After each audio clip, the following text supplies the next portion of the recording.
तो जय जगन्नाथ सांग माने तो सरकार ओडिशा सरकार तरफ आसी सारी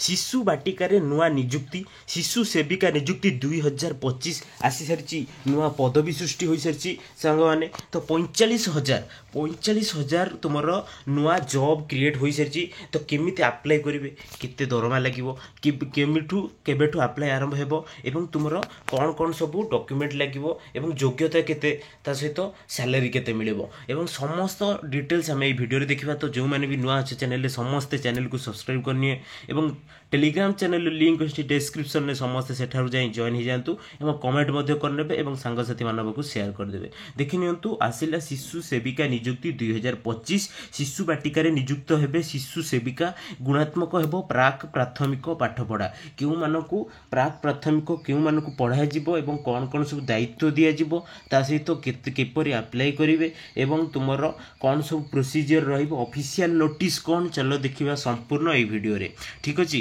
45,000 नुआ पदवी बा नुआ नियुक्ति सृष्टि करा जायछि राज्य सरकार को द्वारा तो चलो देखिबा प्रथम होछि government of Odisha and school and mass education department द्वारा आसीथिबा ऑफिशियल नोटिफिकेशन देखिनियो as per the mandate of the national education policy 2020 देखिए एरा सब रही कौन शिशु भाटिकार all government primary schools where children in the age group of 5 रु 6 वर्ष ओके 5 रु 6 वर्ष पिलानकु दायित्व मिलिबो पढ़ाइबा एवं प्री स्कूल एजुकेशन ओके जोटा को प्री स्कूल एजुकेशन कहा जाउछि प्राक प्राथमिक शिक्षा एकेडमिक ईयर 2025-26 रु वर्तमान नुआ नियुक्ति सृष्टि करा जाइछि गवर्नमेंट प्राइमरी स्कूल चिल्लाने जो एज ग्रुप होछि 5 रु 6 ओके फर्स्ट टाइम एटा ओपन है शिशु बाटिका जो शिशु सेविका नियुक्ति ओके आसी सारी शिशु सेविका नियुक्ति देखने प्लाने एंगेजमेंट ऑफ कौन रही शिशु सेविका shall be engaged in government school having Shishu Vatika with कौन प्रिस्क्राइब्ड एनरोलमेंट स्ट्रेंथ जो सब सरकारी विद्यालय रे शिशु बाटिका रही सेठारे शिशु सेविका नियुक्ति मिलिबो ठीक अच्छे देखिनियो तापरे कौन रही तो ऑनरियम फॉर शिशु सेविका shall B RS 3,000 per month 3,000 टंका मासिक दरमा बा सैलरी तुम मानक जो मैंने सब नियुक्ति पाइबे से मिलिबो मासिक 3,000 टंका सैलरी ता सहित हायरिंग प्रोसेस किपरि नियुक्ति मिलिबो प्रोसेस कौन प्रोसेस होची the school management committee SMC at the school level shall be responsible for the engagement of शिशु सेविका स्कूल मैनेजमेंट कमिटी SMC दायित्व नेबे कौन ना पोस्टिंग ओके शिशु सेविका मानकर पोस्टिंग रे देखिनो detailed guidelines for the hiring process and the duties of Shishu सेविकास विल बी इश्यूड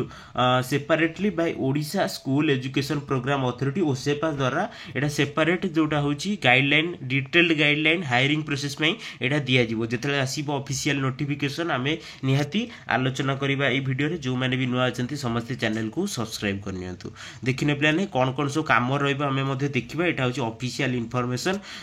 मासिक सैलरी होची 3,000 टंका ता सहित एटा गवर्नमेंट स्कूल जो शिशु बाटिका रही सेठी तुम सेठी नियुक्ति मिलिबो okay government of Odisha school and mass education department रे देखिनो ऑफिशियल जहाँ सब तुम खबर कागज माध्यम प्रकाश पाई शिशु बाटिका नियुक्त हेबे शिशु सेविका गुणात्मक हेबो प्राक प्राथमिक पाठपढ़ा कौन हेबो ना पाचिका दरमार समानुपातिक हार रे वेतन पिला सुरक्षा देबे कांति अझट हेले बुझाइबे शिक्षक अणशिक्षा कार्यर बोझ को कराजिबो हालुका देखिनियो प्राक प्राथमिक पिला पाठपढ़ा को गुणात्मक कराजिबो पिला सुरक्षा टू आरंभ करी सेमानको श्रेणीगृह सह संयुक्त करिया को राज्य सरकार नैचंती पदक्षेप राज्यर समस्त शिशु बाटिका पई शिशु सेविका को नियोजित कराजिबो शिशु बाटिका रे पिला संख्या को दृष्टि रखी आवश्यक अनुसार शिशु सेविका नियुक्त हेबे सरकारी विद्यालय नियुक्त पाचिका दरमा हार रे शिशु सेविका मध्य समान दरमा दिया जिवो समग्र शिक्षा बजेट रु एई अर्थ प्रदान करा जिवो एहार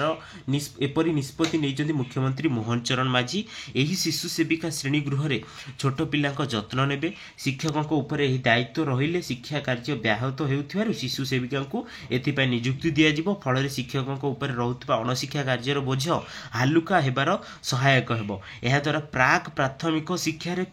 कौन श्रेणी रे पिलांको गुणात्मक शिक्षार विकास हेबो। शिशु सेविका श्रेणी को भितर पिला ऊपर नजर रखिबे, पिलांको हाथ धुआ, खाइबा, शौचालय जीवा, श्रेणी गृह रे बसिबा आदि कार्य सहायता करिवे। पिला अझट हेले सेमानकु बुझेई शांता करिवे। पिलांको बही, खेलना आदि विभिन्न शिक्षा सहायक जिनिस मध्य कौन व्यवहार करिवे बेले सहायता करिवे। देखिनियो एते सब कौन रही तुमर राज्य शिशु बाटिका रे नियोजित हेबे शिशु सेविका कौन सब कार्य देखिनियो पिलाने